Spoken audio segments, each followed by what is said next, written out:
엄마가 서울까지 병원 가서 진료받는데 찜질방에서 잤다는 얘기 들었어. 그게 있을 수 있는 일이냐? 그날 제가 일이 있어서 연락 못 드렸어요. 너 전세 사기 당했다고 배 팔고 조업권 정리해서 도와줬어. 그런데 그게 부모가 해야 할 당연한 일 같냐? 네가 명절에 내려오든 말든 전화 한 통 안 하는 것도 이해했다. 근데 엄마가 병원 다녀오는 길에 문 앞에 섰는데 내가 문을 안 열어? 저희도 그날 너무 피곤해서 아기도 울고 해서 죄송해요. 죄송해. 피곤해서 너희가 아무리 피곤했어도 엄마를 그렇게 대우해. 이 엄마는 찜질방에서 잤어. 돈 줄 땐 부모고 돈 안 줄 땐 남이야. 힘들게 키워 널 서울에 보냈어. 그런데 이제 와서 너희는 우리가 귀찮은 존재냐? 아버지, 저도 감사한 마음이 없었던 거 아닙니다. 근데 저희도 살기가 힘들었어요. 며느리하고 싸우기도 많이 했고. 그래, 힘들었겠지. 하지만 부모는 아무리 힘들어도 자식 먼저 챙긴다. 근데 너희는 힘들다는 이유로 부모를 찬밥 신세 만들었냐? 네 엄마가 그 문 앞에서 문자까지 보냈어. 넌 그거 읽고도 못 본 척했냐? 그때 그냥 미안해서 얼굴을 못 뵙겠더라고요.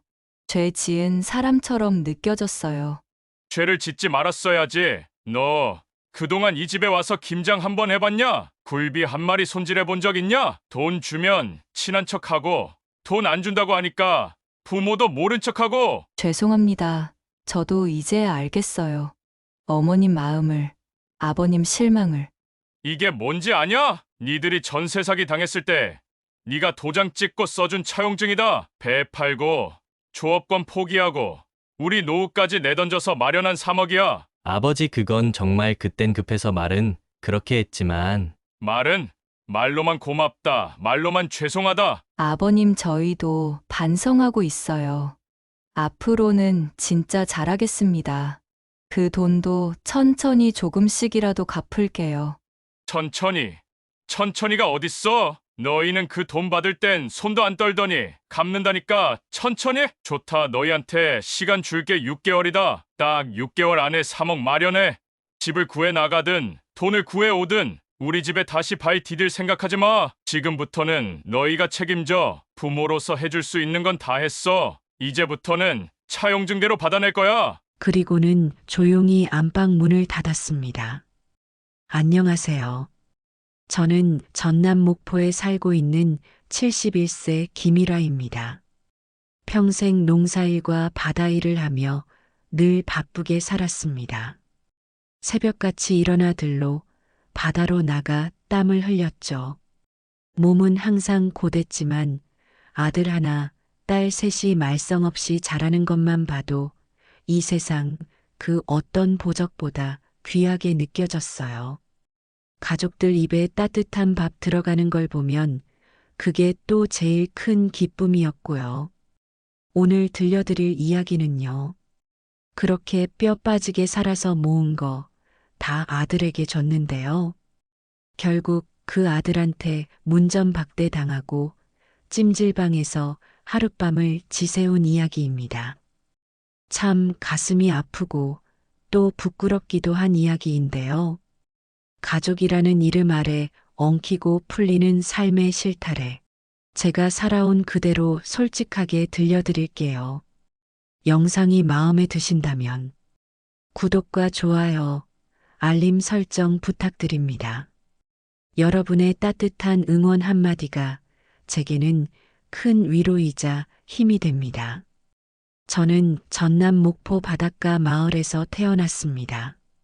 지금도 눈을 감으면 그 갯내음 짙은 바람 냄새가 코끝을 스칩니다.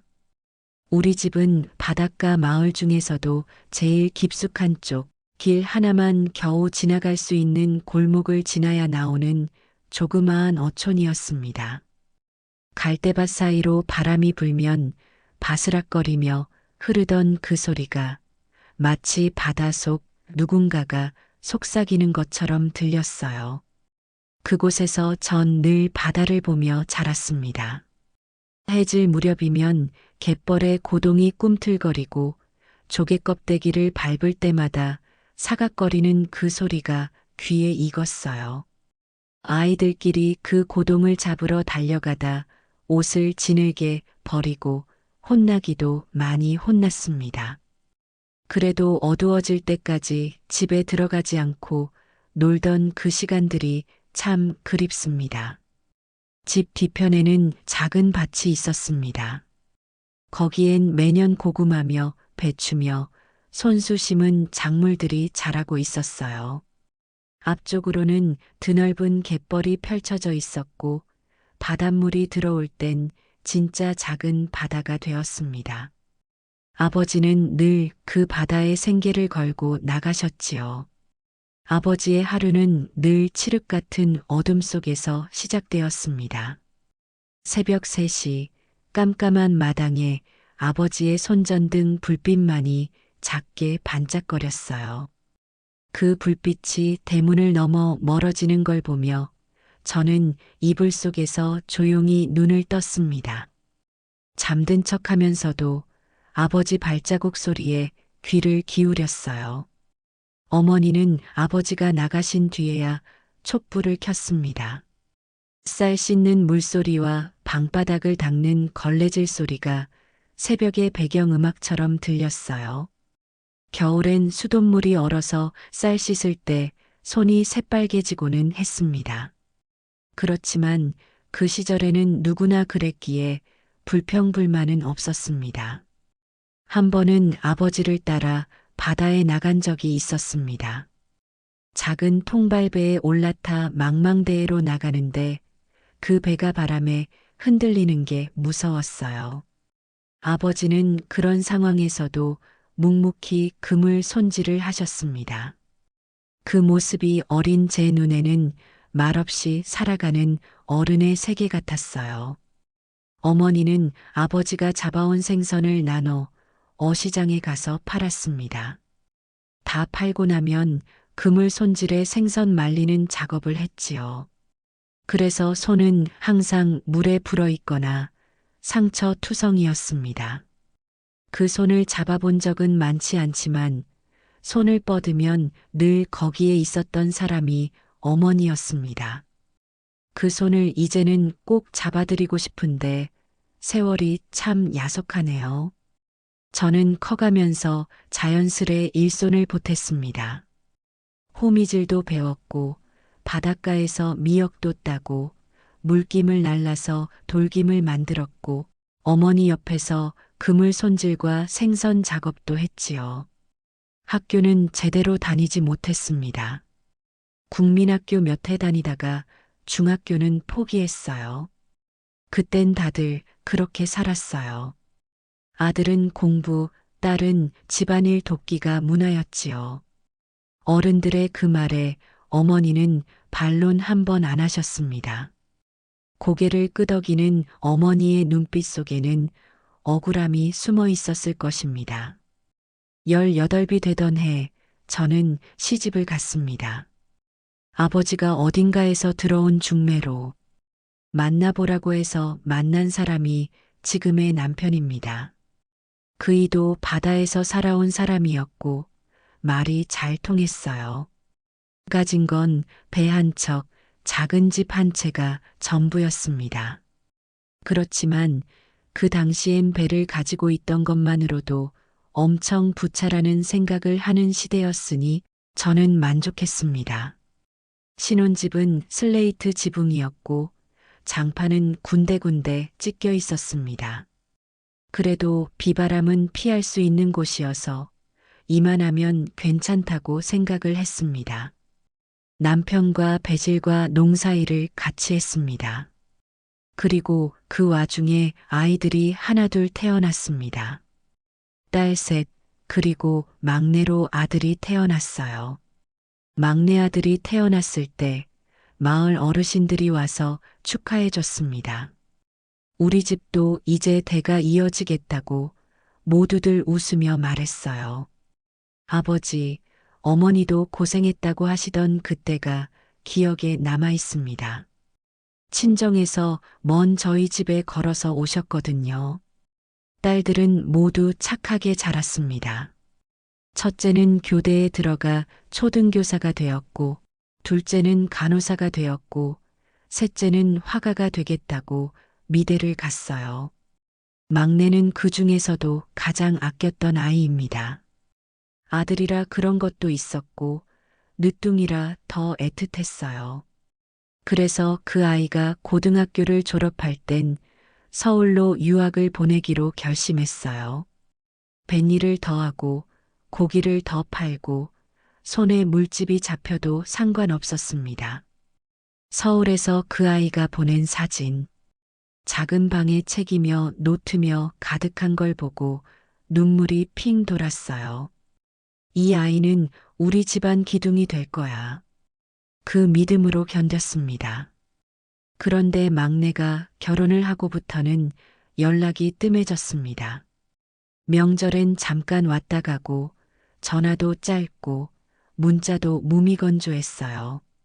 그래도 보고 싶어 김치, 굴비, 멸치, 젓갈 등 바리바리 싸서 보냈습니다. 택배비가 비싸도 택배가 도착했다는 말 한마디가 그렇게 기뻤어요. 딸들은 달랐습니다. 큰딸은 시내에 살아 자주 들렀고 둘째, 셋째도 광주에 살아서 손주들을 데리고 자주 들렀습니다. 김장철이면 함께 물을 썰고 젓갈을 섞고 고춧가루를 버무렸습니다. 남편 생일이면 고기 구워 식탁에 둘러앉아 웃었고요. 그런 날이 저는 너무 좋았습니다. 그 순간들을 지키고 싶어서 가족이라는 이름을 붙들고 있었던 거예요. 하지만 점점 마음 한 구석이 시려졌습니다. 내가 막내한테 너무 기대고 있었나? 그런 자책이 들기 시작했어요. 딸들이 엄마, 우리 것도 좀 싸줘 하고 웃으며 말할 때 웃는 척 하면서도 마음이 아팠습니다. 저는 그냥 가족이란 게 그렇게 둘러앉아 밥 먹고 이야기 나누는 게 행복이라고 믿었어요. 근데 그게 저만의 생각이었는지도 몰라요. 어느 날부터인가 아들은 점점 멀어졌습니다. 전에는 한 달에 한 번꼴로 전화라도 오고 명절이면 하루 이틀은 꼭 머물다 갔는데 이제는 명절날 아침에 얼굴 비추고는 금방 올라가 버리기 일쑤였습니다. 며느리는 더 심했습니다. 처음에는 인사도 잘하고 음식도 곧잘 도왔는데 어느 순간부터 시골 냄새가 생선 비린내가 심해서 옷에 밴다는 말을 서슴없이 하더라고요. 저는 그런 소리 들어도 꾹 참았습니다. 그래도 가족인데, 그래도 내 아들 내 며느리인데 언젠간 다시 가까워지겠지 싶었어요. 저는 여전히 굴비며 멸치며 막내 아들이 좋아하던 장조림까지 손수해서 택배로 보냈습니다. 그 아이 고등학생 때도 장조림만 있으면 밥 한 그릇 뚝딱 했거든요. 그런데 돌아오는 건 고맙다는 문자 한 줄도 없을 때가 점점 늘어났습니다. 처음엔 바빠서 그러겠지, 잊었겠지 하고 넘겼지만 어느 날부턴가 그 침묵이 일상이 되어버렸습니다. 그런데 그 이유를 알게 된 건 뜻밖에도 셋째 딸을 통해서였습니다. 막내와 가장 가깝게 지내던 셋째가 어느 날 조심스럽게 이야기를 꺼냈어요. 엄마, 막내랑 옳게 좀 섭섭했대. 결혼할 때 엄마가 집 안 사준 거. 그래서 처가에서 한 소리 들었나 봐. 처음엔 무슨 말인지 이해가 되지 않았습니다. 아니, 전세금에 보태라고 1억을 해줬습니다. 몇 년 동안 아들 결혼 자금으로 모은 돈이었습니다. 딸들 시집갈 땐 12천만 원으로 끝냈지만 아들한테는 그렇게 하지 않았거든요. 집은 전세라도 넉넉하게 시작하라고, 우리 노후는 천천히 생각하자고 남편과 고민한 끝에 마련한 거였어요. 그걸 모를 리 없는 아들인데 집을 안 사줬다고 불만이라니. 가슴이 턱 막혔습니다. 며느리는 집 장만 못 해준 게 친정과 친구들한테 부끄럽다고 했고, 아들은 아무 말 없이 그냥 그 말에 따라가고 있다고 셋째는 말했습니다. 셋째도 내심 화가 났던 모양이에요. 엄마, 1억이 작은 돈이야? 내 친구 중에 결혼할 때 그렇게 해주는 부모 잘 없어. 막내가 너무 당연하게 생각하는 것 같아. 그 말을 듣고 밤새 잠이 오질 않았습니다. 제가 그 돈을 줬던 건 그냥 아이 잘 살길 바랐던 마음이었습니다. 그 마음을 몰라준다면 그건 어떻게 할 수 있는 부분이 아니라는 생각이 들었어요. 억울하고 속상해도 마음까지 쪼개줄 순 없으니까요. 그래서 생각하기로 했습니다. 그래, 그 아이가 서운했다면 어쩔 수 없다. 하지만 나는 내 할 만큼은 했다. 그렇게 마음을 정리했습니다. 사람 마음이라는 게 참 어려운 겁니다. 같은 일도 어떻게 받아들이냐에 따라 고마움이 되기도 하고 원망이 되기도 하더라고요. 저는 그저 내가 할 수 있는 최선을 다했습니다. 그러니 아들과 며느리가 섭섭해한다고 해도 후회는 없다고 스스로를 다독였습니다. 그날은 라디오를 틀어놓고 바느질을 하고 있었습니다. 밤 10시가 넘은 시간, 집안은 조용했고 라디오에서는 890년대 유행가가 흘러나오고 있었어요. 그런데 전화벨이 울렸습니다. 화면을 보니 막내 아들이라는 글자가 떴어요. 그 순간 가슴이 털썩 내려앉는 기분이었습니다. 이 시간에 전화를 할 리가 없는데 불길한 예감이 들었어요.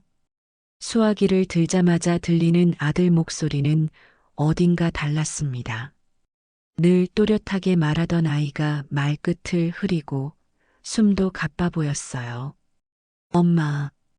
그 한마디가 나지막하게 울리고 잠시 정적이 흘렀습니다. 그리고 조용히 터진 한마디. 엄마 나 전세 사기 당했어. 그 말에 저는 손에 들고 있던 바늘을 바닥에 떨어뜨렸습니다. 심장이 멎는 줄 알았어요. 정신이 멍해진 상태에서 아이 말을 들었습니다. 아파트 전세를 계약했다가 일명 깡통 전세에 걸렸다고 했습니다. 보증금 3억을 날릴 위기에 처했고 집주인은 연락 두절, 부동산도 문을 닫았다고 했어요. 수화기 너머로 아들은 계속 숨을 헐떡이며 말했어요. 엄마, 나 이 돈 못 돌려받으면 진짜 끝이야. 다 끝이야. 아들이 어릴 적 시험 성적이 안 좋다고 집에 와서 울던 날도 떠오르고 입학식 날 긴장해서 손에 땀을 쥐던 모습도 떠올랐습니다. 그런 아들이 지금은 낯선 어른의 목소리로 절박함을 토해내고 있었어요. 머릿속이 하얘졌습니다. 아들이 겪었을 좌절과 공포가 가슴을 조여왔고 엄마로서 아무것도 할 수 없다는 사실이 너무 괴로웠습니다. 어떻게 해야 되는데? 엄마, 나 어떻게 해? 그 말은 거의 울먹임에 가까웠습니다.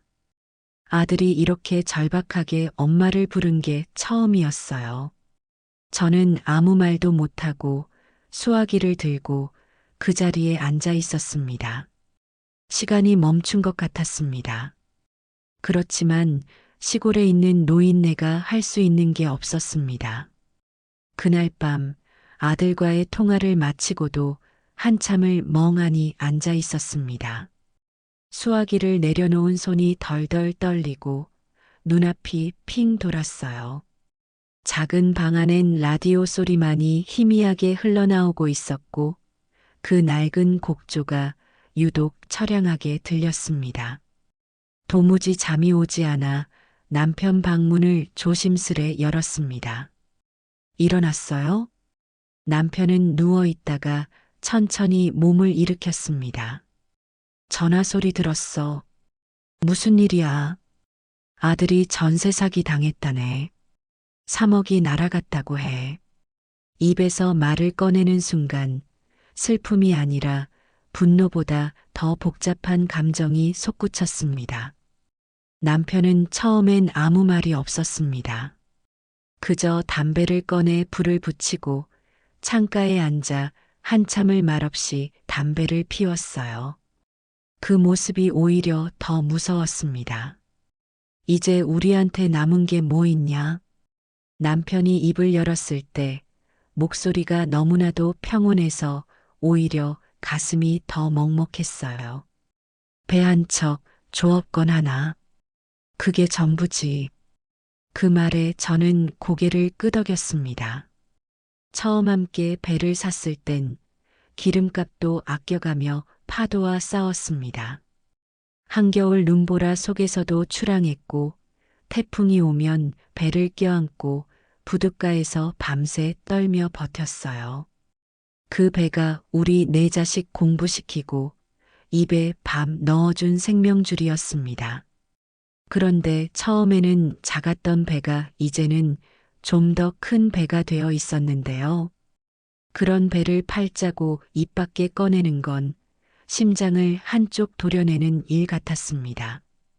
하지만 아들이 막내가 지금 손 내밀고 있었습니다. 팔까? 제가 먼저 입을 열었고 남편은 다시 담배를 입에 물었습니다. 길게 연기를 뿜고 나서 말했습니다. 팔자. 그놈 한 번 더 일어서게 해보자. 그 짧은 한마디에 우리는 둘 다 울었습니다. 말도 없이 서로 손을 꼭 잡고 마루에 앉아 한참을 멍하니 있었습니다. 그 배가 떠난다는 건 우리가 바다에서 떠나는 거였습니다. 그 조업권이 사라진다는 건 이제 더 이상 그 바다에 발붙일 이유가 없다는 뜻이었어요. 배를 팔던 날 항구에 배달 오는 중고상사 사람들에게 열쇠를 넘기며 남편은 배 옆을 쓰다듬었습니다. 이놈아, 잘 가라. 너 덕에 우리 다 살았다. 그이의 굵은 손이 배의 녹슨 난간을 마지막으로 쓸고 지나가던 장면, 저는 평생 못 잊을 겁니다. 그날 집으로 돌아오는 길, 남편은 조용히 말했습니다. 이제 우린 진짜 늙었다. 그 말에 그냥 그 손을 꼭 잡아줬어요. 말 한마디 없이 그이의 체온만 전해졌습니다.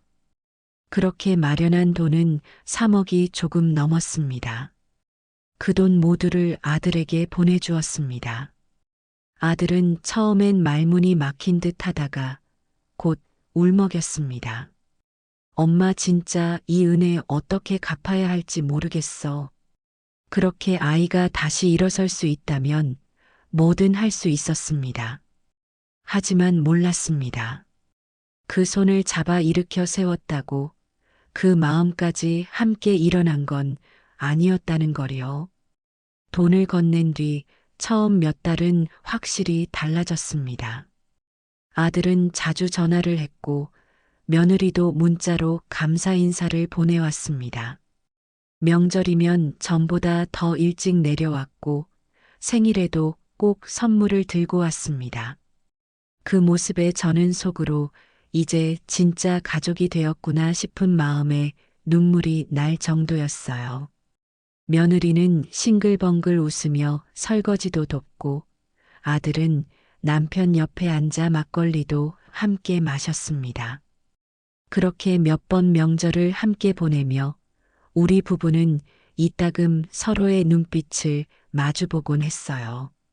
정말 우리가 이 아이들을 살린 거야. 그런 뿌듯함이 그 시기엔 분명히 있었습니다. 하지만 그 따뜻했던 공기도 오래가지는 않았습니다. 한 해가 지나고 또 한 해가 지났을 때 다시 예전의 조용함이 돌아오기 시작했어요. 전화 횟수는 점점 줄어들었고 명절 전날이면 올해는 차가 너무 밀린 것 같아서라는 이유로 내려오지 않았습니다.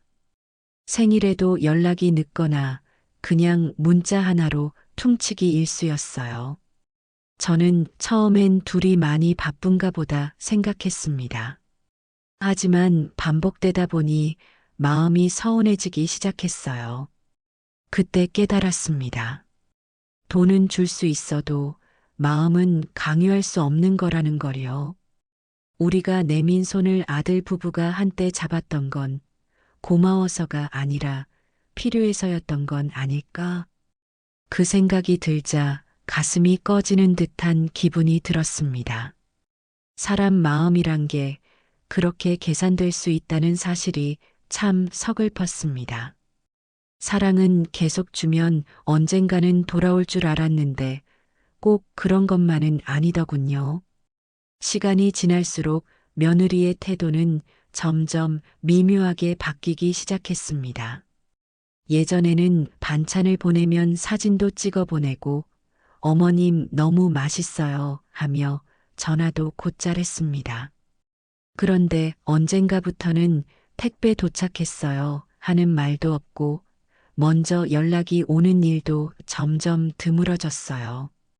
가장 처음 확실히 낌새를 느낀 건 그해 김장철이었습니다. 김장용 배추랑 무, 젓갈, 고춧가루까지 다 사서 준비를 마치고는 전화를 걸었지요. 김장 같이 할 수 있으면 주말에 내려올래? 그랬더니 며느리가 한참 뜸을 들인 후 대답했어요. 어머니, 저희는 요즘 김치 그냥 사 먹어요. 엄마 손맛 좋은 건 알지만 굳이 힘들게 안 하셔도 돼요. 그 말이 참 무심하게 들렸습니다.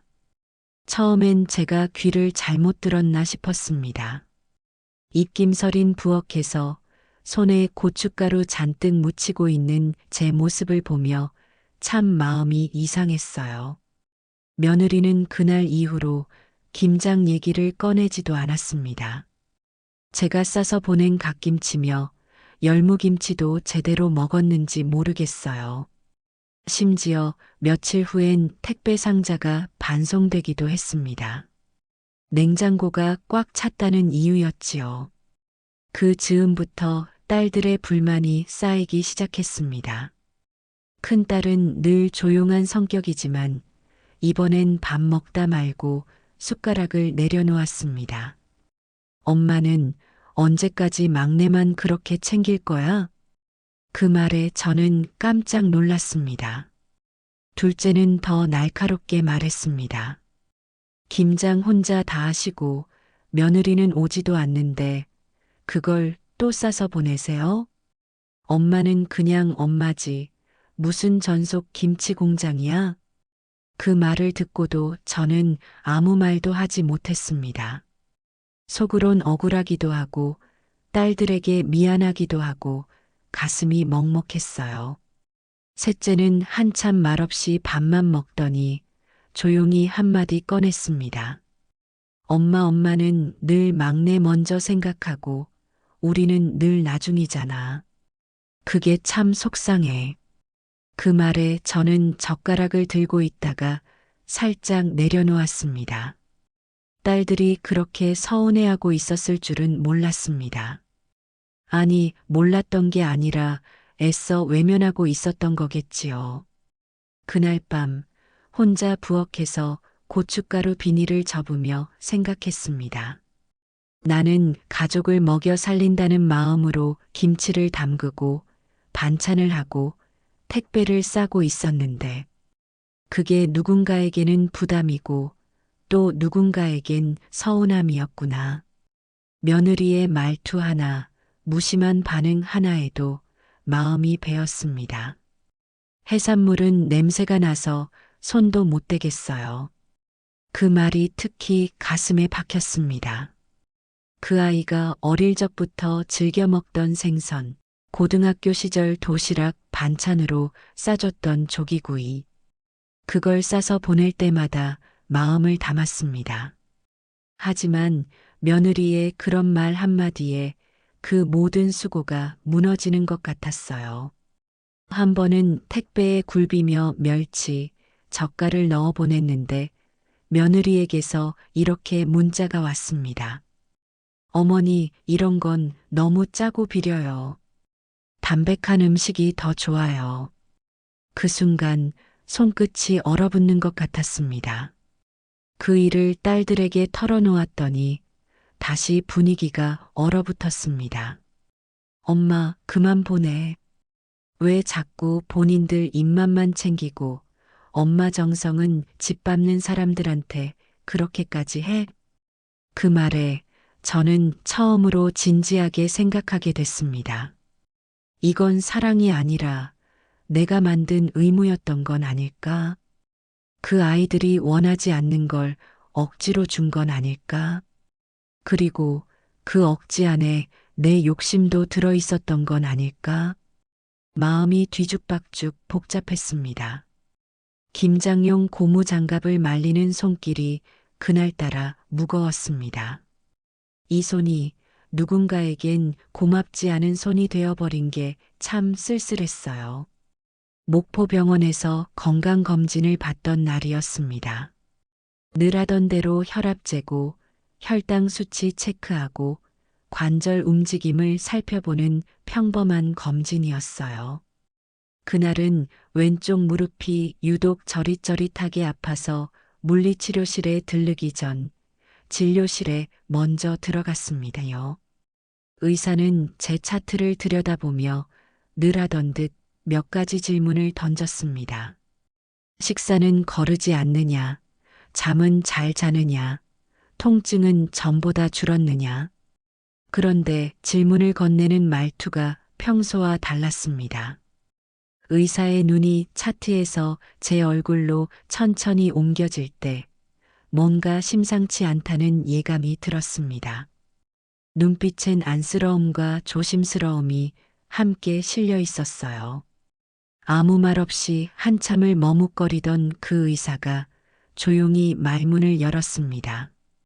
어머님, 오늘 결과를 보니까 그냥 목포에서만 보시기엔 어려울 것 같습니다.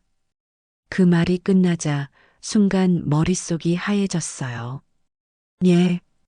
제가 되물으니 의사는 컴퓨터 화면을 저에게 돌려 보이며 설명을 이어갔습니다. 혈액 수치 중 몇 가지가 기준을 벗어났고 관절 쪽도 염증 수치가 일반적인 노화 수준을 넘었어요. 특히 흉부 쪽 사진에서 애매한 음영이 보여서 정밀하게 더 봐야겠습니다. 말은 차분했지만 그 차분함이 더 무섭게 느껴졌습니다.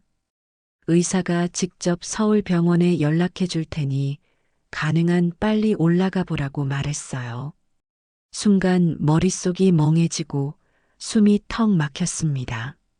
서울병원까지 가야 할 만큼 심각한 건가? 내가 무슨 큰 병이라도 걸린 건가? 온몸이 식는 기분이었어요.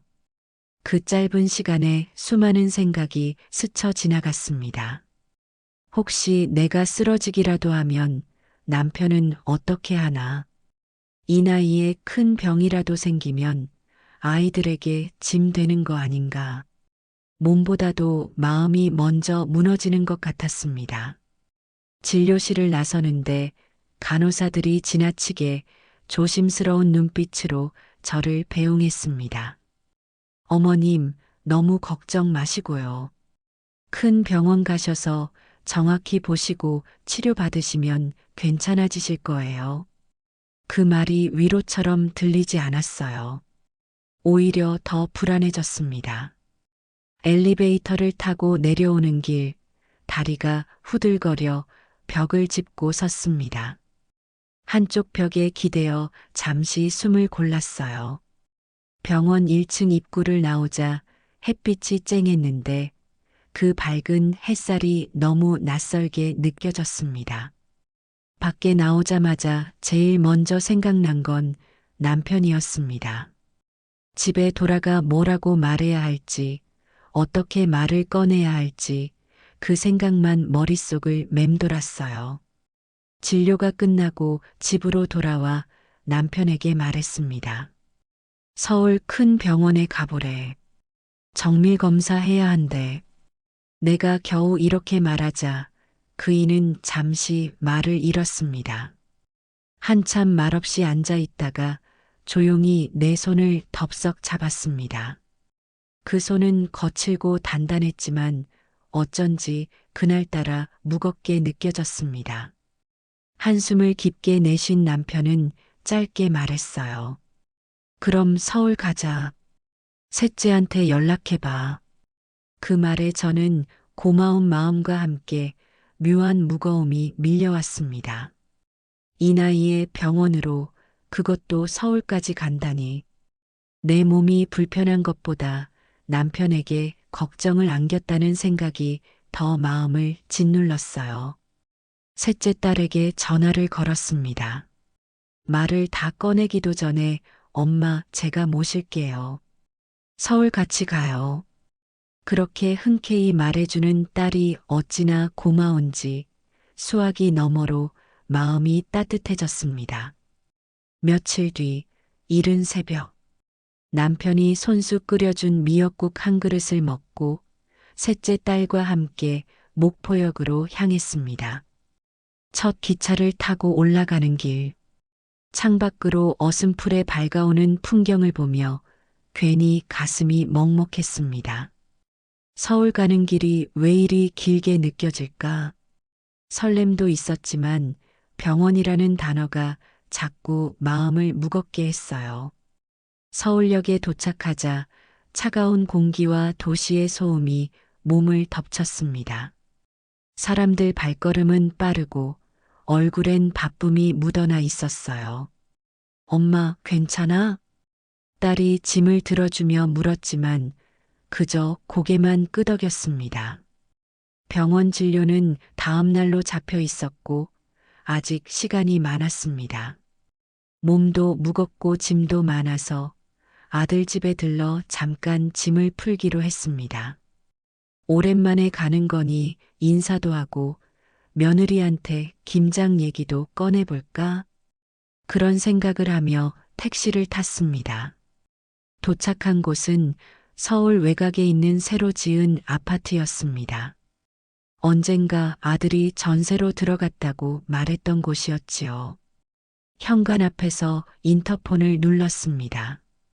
얼굴이 화면에 뜨는 시스템이었는데 잠시 후 며느리의 얼굴이 나타났습니다. 누구세요? 그 말을 듣는 순간 시간도 멈춘 것 같았습니다. 농담인가 싶었습니다. 나야, 어머니야. 목포에서 올라왔어. 그제야 며느리 얼굴이 잠깐 일그러지더니 마지못해 문이 열렸습니다. 집 안에 들어서자마자 느껴지는 싸한 공기. 아이 울음소리가 희미하게 들렸고 며느리는 아기를 재운다고 방으로 사라졌다가 다시 나왔습니다. 한동안 말이 없다가 딱딱하게 말하더군요. 죄송한데 오늘 청소도 안 돼 있고 아기 재우는 중이라 오늘 주무시기는 좀 곤란해요. 그 말에 저는 아무 말도 할 수 없었습니다. 방에 들어가서 짐을 내려놓을 틈도 없었고 앉을 자리도 내어주지 않았어요. 손에 들고 있던 작은 여행 가방만 괜히 꼭 쥐었습니다. 며느리는 마치 낯선 손님을 대하듯 시선을 피했고 저는 그 분위기를 알면서도 외면하고 싶었습니다. 그 아이가 처음 우리 집에 인사하러 왔을 때는 웃는 얼굴로 어머니 하며 손을 잡았었는데 그 따뜻하던 손이 이젠 어디로 간 건지 낯설고 멀기만 했습니다. 셋째 딸이 내 얼굴을 한번 살피더니 조용히 제 손목을 잡았습니다. 엄마, 됐어. 짐 다시 챙기고 나가자. 그 말이 그 상황에선 차라리 구원처럼 들렸어요. 아무 말 없이 고개를 끄덕이고 다시 현관을 나섰습니다. 문이 닫히는 소리가 유난히 크고 싸늘하게 느껴졌습니다. 엘리베이터 안은 꽉 막힌 듯 조용했고 마음도 함께 가라앉았어요. 그날 밤 서울 시내 작은 찜질방에서 셋째 딸과 나란히 누웠습니다. 불이 희미하게 켜진 온돌방, 모르는 사람들의 코 고는 소리, 땀 냄새 섞인 공기. 그 속에서 저는 눈을 감을 수 없었습니다. 제가 누워있는 이 얇은 매트리스 아래로 내 자존심이 꺼져내리는 소리가 들리는 것 같았어요. 김장철이면 열무김치며 갓김치 싸서 보내주던 그 집, 배 팔아, 조업권 팔아 전세금 보태준 그 집 앞에서 문도 제대로 열지 못하고 나왔습니다. 딸은 이미 잠든 듯 보였지만 저는 한참을 뒤척였습니다. 아들에게 전화를 걸어보려다 손이 멈췄습니다. 그 아이가 받을 거란 기대조차 들지 않았어요. 그렇게 눈을 감은 채 조용히 딸 손등을 어루만지며 새벽을 맞았습니다. 문득 아들과 며느리가 이러는 데에는 돈 때문이 아닐까라는 생각이 들었습니다. 지난해 봄 며느리가 아이를 낳았다는 소식을 들었습니다. 아들한테 전화를 받았는데 목소리가 평소보다 들떠 있었어요. 엄마, 우리 애기 낳았어요. 아들이에요. 순간 가슴이 뛸 정도로 놀라고 기뻤습니다. 입술이 떨리고 눈이 시큰해졌습니다요. 손주라는 말이 귀에 박히는 순간 머릿속이 하얘졌어요. 세상에 내 막내가 아빠가 되다니. 그 작은 손으로 내 손을 잡고 유치원 가겠다고 따라오던 아이가 이젠 누군가의 아버지가 되었다니 믿기지 않았습니다. 기쁨 반, 걱정 반이었어요. 며칠 고민 끝에 큰딸에게 전화를 걸었습니다. 같이 서울 한번 다녀오자. 손주 보러 가야지. 딸은 말없이 제 말 끝까지 듣더니 이내 말했습니다. 그래, 엄마. 나도 가자고 하려고 했어. 기차표는 내가 예매할게. 서울행 기차에 올라 창밖 풍경을 멍하니 보았습니다. 긴 터널을 지날 때마다 가슴이 조이고 서울역에 가까워질수록 두근거림은 점점 더해졌어요. 설렘보다는 긴장이 더 컸습니다. 산후조리원으로 바로 찾아갔습니다. 아들이 현관에서 맞이하더군요. 엄마 오셨네요. 누나도. 어서 오세요. 아들이 문을 열어주며 웃었지만 뭔가 어색한 분위기가 감춰지지 않았어요. 그 뒤로 며느리는 조용히 침대에 앉아 있었습니다. 손주를 보는 순간 말문이 막혔습니다. 작고 조망만 했어요. 작게 오므린 입술과 움찔움찔 움직이는 손가락. 아이가 코로 숨을 쉬는 것마저도 신기하고 경이로웠습니다. 그런데 그 순간에도 며느리 표정은 변하지 않았습니다. 힘드셨죠? 라는 말 한마디, 차라도 드릴까요? 하는 말 한마디 없이 휴대폰만 만지작거리고 있었습니다. 잠시 뒤 저는 조심스럽게 봉투를 꺼냈습니다. 안에는 500만 원이 들어 있었어요. 이 돈이면 아이 용품도 사고 산후조리도 더 편하게 하길 바랐습니다. 이거 아기 태어난 축하 선물이야. 뭐 필요한 거 사라. 그 말을 하며 봉투를 내밀었는데 며느리는 그냥 받아들고 조용히 말했습니다. 감사합니다. 그 말뿐이었습니다. 봉투를 잡은 손끝에도 눈빛에도 감정이 느껴지지 않았어요. 그냥 행정적으로 받는 느낌이랄까? 기계적인 반응, 정없는 손길에 마음이 철렁 내려앉았습니다. 서울에서 돌아오는 기차 안에서 큰딸이 조심스럽게 말했습니다. 엄마, 꼭 저렇게까지 하셨어야 해? 그 돈 그냥 엄마 노후 위에 아껴두시지. 저는 고개를 떨구고 말했습니다. 그래도 우리 손주잖니. 내 아들 낳은 아이인데 마음이 안 움직이겠니? 그 일이 있고 몇 달 뒤 동네에 이상한 소문이 돌기 시작했습니다. 지역에 태양광 발전 사업이 들어온다는 소식이었습니다. 처음엔 그냥 흘려들었지만 이장님이 직접 찾아와 말했습니다. 김 씨 아주머니네 땅이 제일 좋은 위치입니다. 그 말을 듣고 남편과 며칠을 밤새워 이야기했습니다. 그 땅은 조상 대대로 내려온 논밭이었고 우리가 온종일 땀 흘리며 일구던 곳이었습니다. 도란도란 자식들 이름 지어 부르며 김매던 그 자리였지만 가격이 너무 낮게 형성되어 아들 전세 자금을 구해줄 때도 팔 수가 없었습니다. 결국 우리는 결심했습니다. 밭을 전부 팔았습니다. 그리고 집 앞에 자그마한 태양광 패널을 설치했습니다. 1년이 넘게 걸렸지만 매달 정기적으로 들어오는 수익은 연금처럼 쓸 수 있었어요. 땅을 판 돈이 통장에 찍힌 것을 보고 손이 떨렸습니다. 여보, 이 돈으로 아이들한테 뭘 해줘야 할까? 남편은 말없이 제 손을 잡았습니다. 며칠을 고민한 끝에 목포 시내 중심가에 상가 하나를 샀습니다. 작은 가게 자리였지만 위치도 괜찮고 임대도 잘 나가는 곳이었습니다. 남편에게 말했습니다.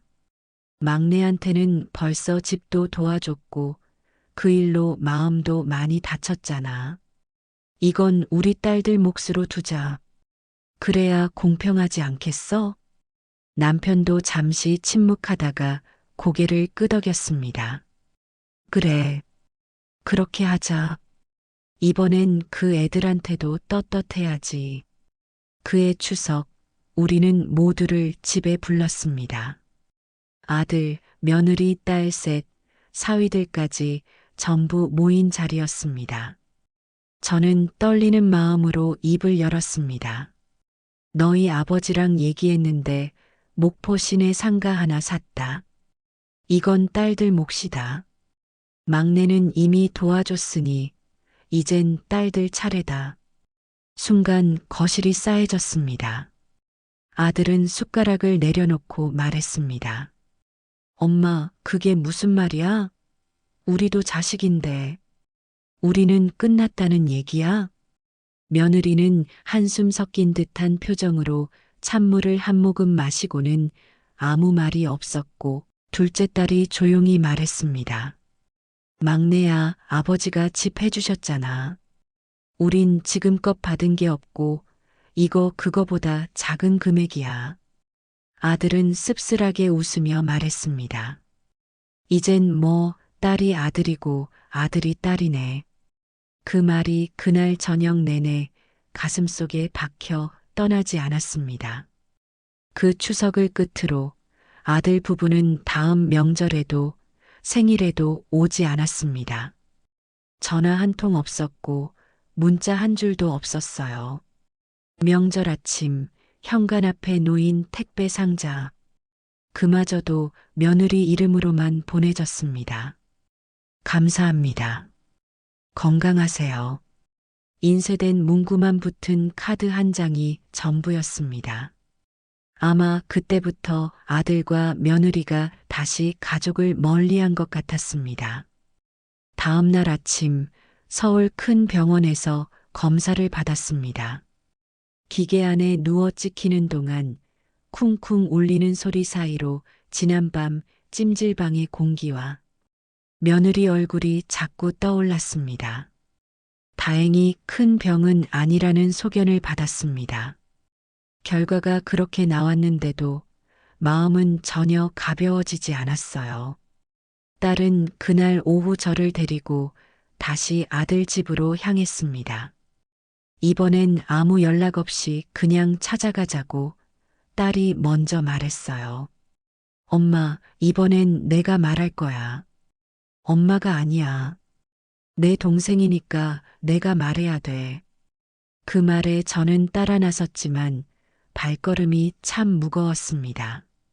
아들 집 앞에 도착해 초인종을 눌렀습니다.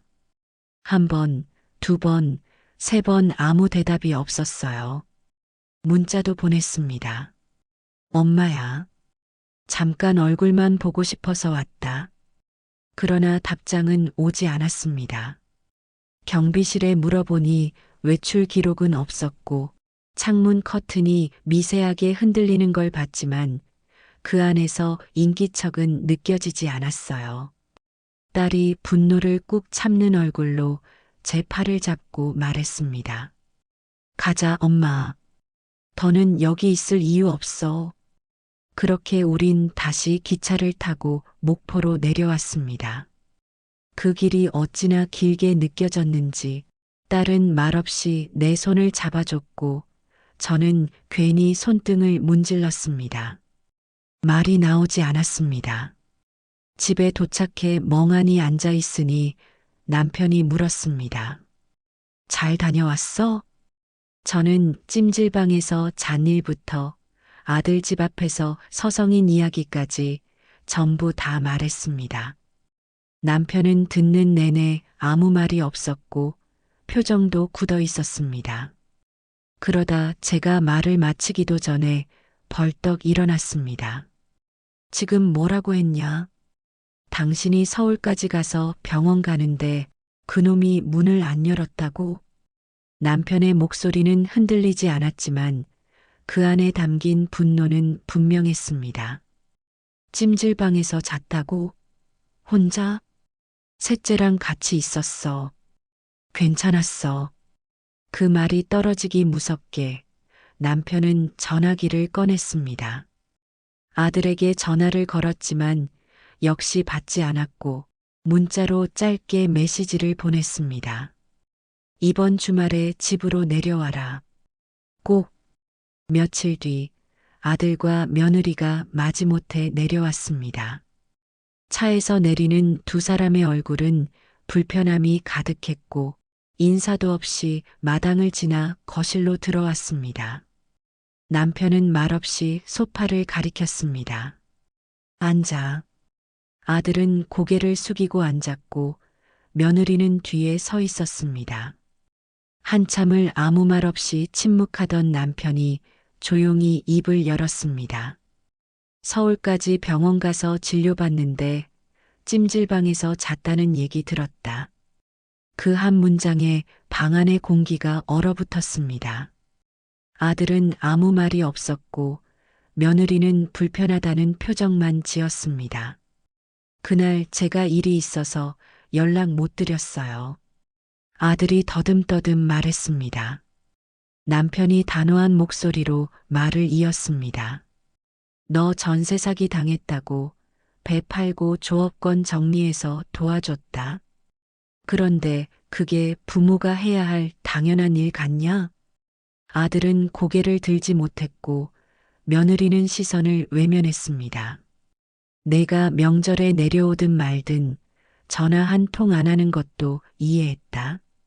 근데 내 엄마가 병원 다녀오는 길에 문 앞에 섰는데 내가 문을 안 열어? 남편의 목소리는 더는 참는 게 아니었습니다. 차라리 포효에 가까웠어요. 아들은 입술을 깨물고 고개를 더 숙였습니다. 그 순간 며느리가 입을 열었습니다. 저희도 그날 너무 피곤해서 아기도 울고 해서 죄송해요. 그 말에 남편은 눈썹을 치켜 올리며 소리를 높였습니다. 죄송해. 피곤해서? 너희가 아무리 피곤했어도 네 엄마는 밤새 찜질방에서 이불 덮고 잤다. 돈 줄 땐 부모고 돈 안 줄 땐 남이야?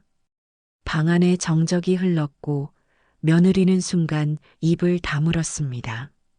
남편은 고개를 천천히 돌려 아들을 정면으로 바라보며 말했습니다. 힘들게 키워 널 서울에 보냈다. 그런데 이제 와서 너희는 우리가 귀찮은 존재냐? 아들의 입술이 달싹거렸지만 말이 나오지 않았습니다.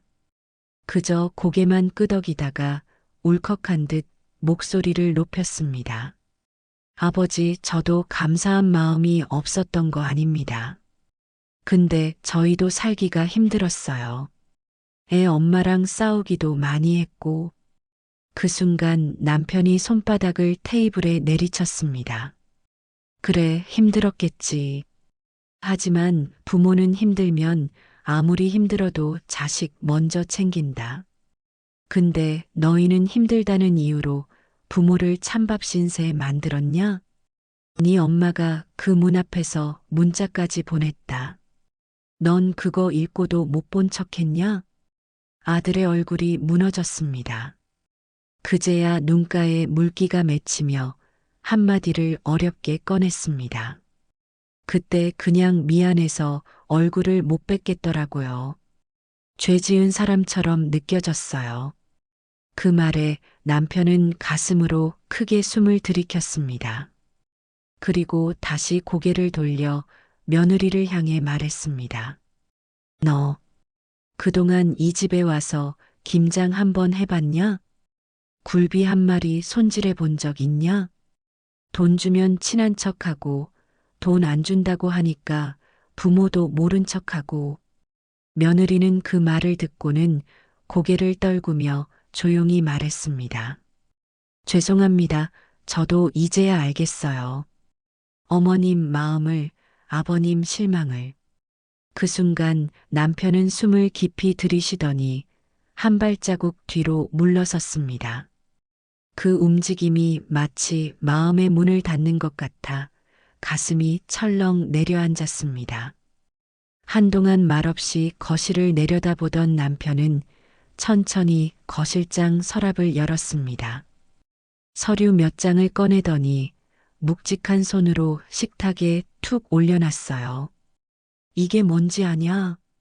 남편의 목소리는 차가웠고 말끝이 무섭게 날카로웠습니다.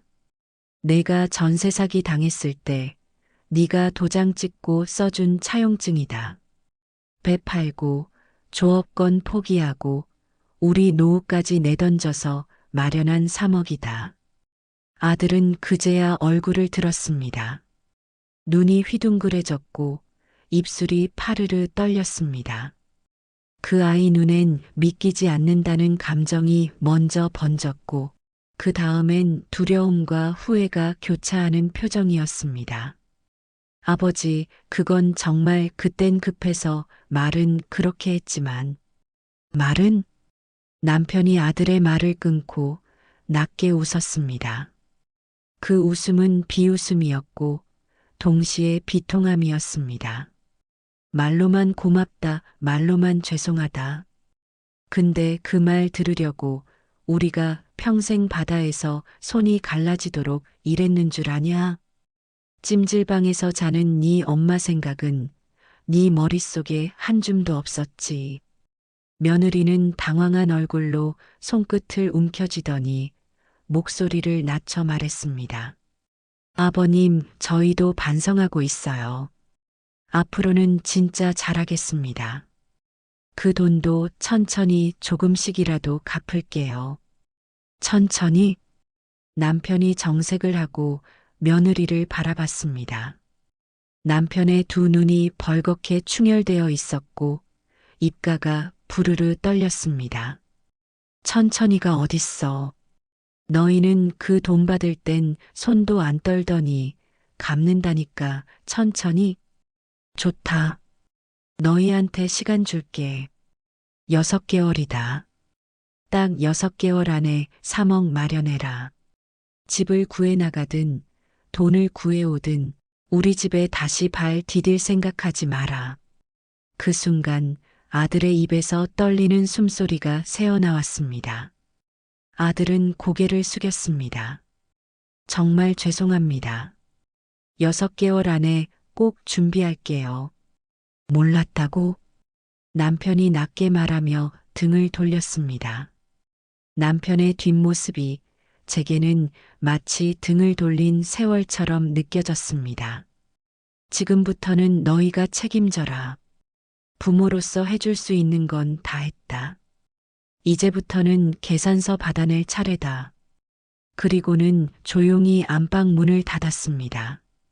쿵 하고 닫히는 소리가 마음을 후벼 팠습니다. 남겨진 아들과 며느리, 그리고 저. 그 좁은 거실에 말보다 무거운 침묵만이 길게 드리워졌습니다.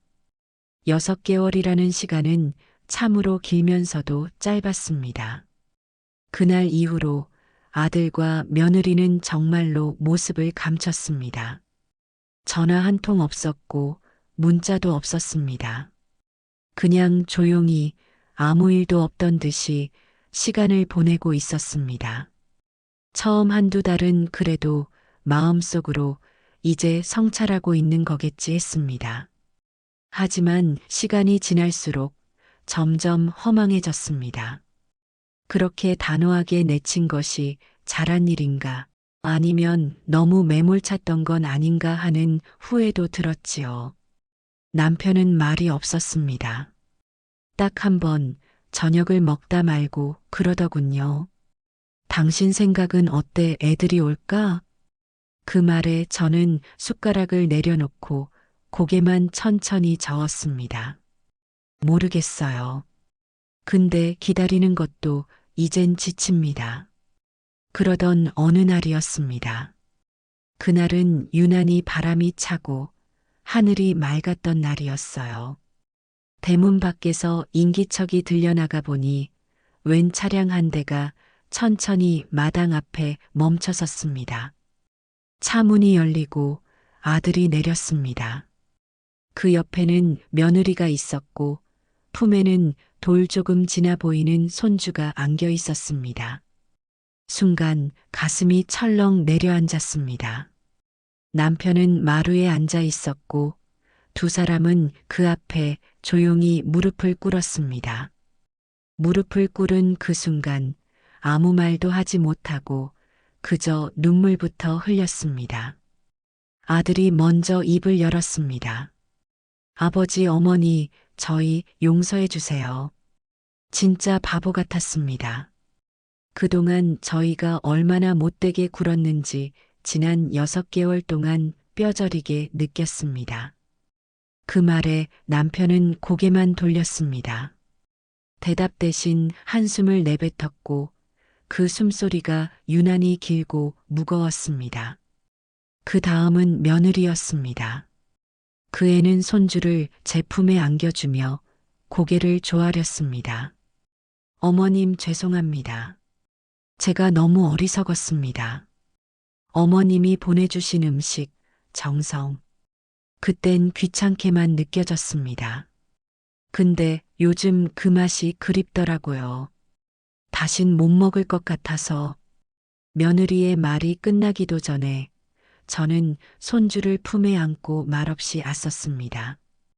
그 아이의 체온이 전해지자 그동안 얼어붙었던 마음 한구석이 스르르 녹기 시작했습니다. 아들은 다시 고개를 들고 말했습니다. 아버지, 차용증에 적힌 3억, 아직은 못 마련했습니다. 하지만 매달 조금씩이라도 정말 최선을 다해서 갚겠습니다. 아버지가 말씀하신 대로 말이 아니라 행동으로 보이겠습니다. 그 말에 남편이 마침내 고개를 돌려 아들의 얼굴을 바라봤습니다. 그리고는 조용히 일어나 안방으로 들어갔습니다. 그 순간 며느리는 울음을 터뜨렸고 아들은 말없이 그 자리에 그대로 머물렀습니다. 몇 분 후 남편이 봉투 하나를 들고 나왔습니다. 그 안에는 차용증이 들어 있었습니다. 그의 손으로 직접 찢은 그 종이 조각들이 바람에 흩날리듯 마룻바닥에 떨어졌습니다. 돈도 중요하고 책임도 중요하다. 하지만 가족은 그 모든 걸 뛰어넘는 게 있어야 한다. 그게 진심이야. 남편의 목소리는 여전히 낮았지만 이제는 단단함보다 따뜻함이 섞여 있었습니다. 그 말을 들은 아들이 마침내 눈물을 보이며 말했습니다. 아버지, 정말 죄송합니다. 저는 그 말을 들으며 아이를 꼭 안았습니다. 이 작은 손주를 통해 다시금 가족이라는 이름을 새기고 싶었습니다. 지금은 다시 목포 집에 있습니다. 앞마당에 핀 봉숭아꽃도 뒷마당 감나무도 여전히 변함없이 저를 맞이해 줍니다. 햇살이 마루 끝에 길게 내려앉는 걸 보면 이제는 조용히 웃을 수 있는 마음이 된 것 같습니다. 아들과 며느리도 한 달에 한 번씩은 꼭 연락을 합니다. 이따금 손주 데리고 내려와 멸치며 미역도 받아가고요. 아직 완전히 회복된 관계는 아니지만 그저 그렇게 서로를 놓지 않으려고 노력하고 있는 중입니다. 가끔은 그런 생각도 듭니다. 가족이란 게 뭘까? 내가 필요해서 찾는 사람이 아니라 내가 아무 말 없이 서 있어도 곁에 있는 사람, 그게 진짜 가족 아닐까요? 누구나 가족과 갈등을 겪습니다. 하지만 그 갈등을 외면하는 순간 그 틈은 다시는 메워지지 않을 만큼 벌어질 수 있습니다. 여러분, 지금 여러분 곁에 가족은 안녕하신가요? 혹시 마음속에 맺힌 말, 아직 전하지 못한 진심이 있다면 오늘 지금 그 한마디를 먼저 건네보세요. 사과든 고백이든 그건 결코 약한 게 아닙니다. 용기를 내야만 할 수 있는 진짜 가족입니다. 이야기를 끝까지 들어주셔서 감사합니다. 부디 여러분의 가정에도 평안과 사랑이 가득하길 바랍니다. 구독과 좋아요, 알림 설정해 주시면 이런 이야기를 더 많이, 더 따뜻하게 나눌 수 있을 것 같습니다. 당신의 오늘이 어제보다 덜 아프고 내일보다 더 따뜻하길 진심으로 기도합니다요. 구독과 좋아요는 영상 제작에 큰 힘이 됩니다. 감사합니다.